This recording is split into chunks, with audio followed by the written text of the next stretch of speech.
Melepaskan ego, membangun kesadaran diri yang sejati. 1. Memahami ilusi kendali yang diciptakan oleh ego. Pernahkah kamu merasa ingin segalanya berjalan sesuai dengan keinginanmu? Entah itu dalam pekerjaan, hubungan, atau bahkan hal-hal kecil dalam kehidupan sehari-hari? Kita semua pasti pernah mengalaminya. Kita ingin orang lain memahami kita tanpa harus menjelaskan. Kita ingin kesuksesan datang tanpa hambatan. Kita ingin semua berjalan sesuai skenario yang kita buat di kepala. Tapi kenyataannya, dunia tidak bekerja seperti itu. Dan ketika segala sesuatu tidak berjalan sesuai harapan, kita seringkali merasa marah, kecewa, atau frustasi. Ini bukan karena dunia tidak adil, melainkan karena kita terjebak dalam ilusi kendali yang diciptakan oleh ego kita sendiri. Dalam Stoikisme, ada konsep bahwa satu-satunya hal yang bisa kita kendalikan adalah pikiran dan tindakan kita sendiri. Segala sesuatu di luar itu, termasuk bagaimana orang lain bertindak, bagaimana dunia bekerja, dan bagaimana hasil akhirnya, bukan dalam kendali kita. Masalahnya, ego kita tidak suka dengan kenyataan ini. Ego selalu ingin merasa memiliki kendali atas segalanya. Itulah mengapa kita sering merasa ingin mengubah orang lain, menyesuaikan situasi dengan keinginan kita, atau menolak menerima realitas yang tidak sesuai harapan. Ego tidak suka dengan ketidakpastian, sehingga ia menciptakan ilusi bahwa jika kita cukup berusaha, cukup pintar, cukup berkuasa, maka kita bisa mengendalikan dunia di sekitar kita.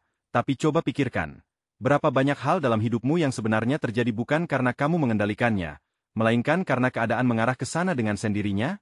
Mungkin kamu pernah kehilangan pekerjaan, hanya untuk menemukan peluang yang lebih baik. Atau mungkin hubungan yang kamu jaga mati-matian justru berakhir, tapi setelahnya kamu menemukan seseorang yang lebih cocok. Dalam mindfulness, kita diajarkan untuk menerima bahwa hidup adalah aliran yang terus berubah. Kita bisa berenang mengikuti arus atau terus berusaha melawan. Tapi pada akhirnya, aliran tetap akan membawa kita kemana ia seharusnya mengalir. Ketika kita memahami ini, kita bisa mulai melepaskan keinginan untuk mengontrol segalanya dan belajar menerima hidup dengan lebih tenang. Ilusi kendali juga seringkali membuat kita takut akan kegagalan.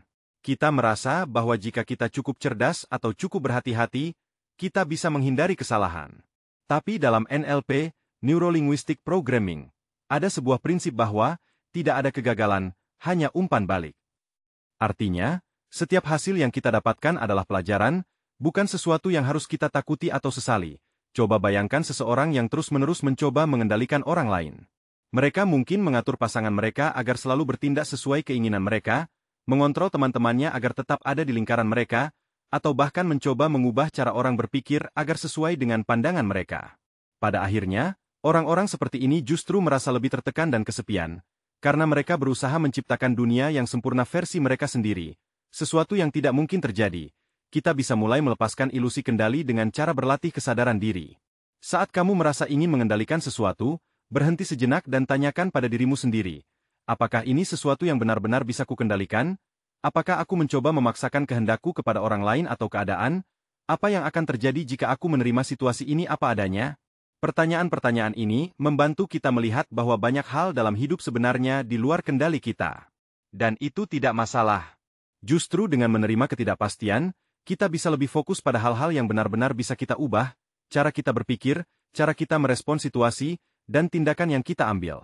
Ketika kita berhenti mencoba mengendalikan segalanya, kita justru akan merasa lebih bebas. Kita tidak lagi dikendalikan oleh kecemasan tentang masa depan atau ketakutan akan kegagalan.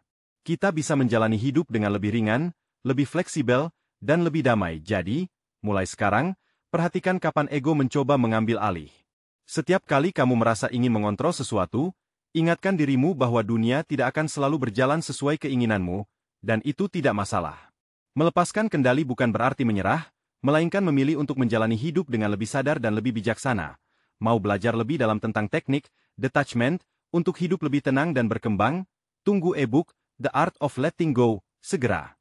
Roket Api Coach Dr. Oki Regar pakar otak Neuromint medali emas Master Trainer of Neuromint Transformation Uang bersayap Passion Coach catatan penulis buku, The Art of Letting Go, Teknik Detachment untuk Hidup yang Lebih Tenang dan Berkembang catatan penulis buku, Passion Quadrant, Temukan Karir dan Legitkan sesuai versi sukses Passion MU catatan penulis buku. Revolusi Hati, karena hidup ini indah.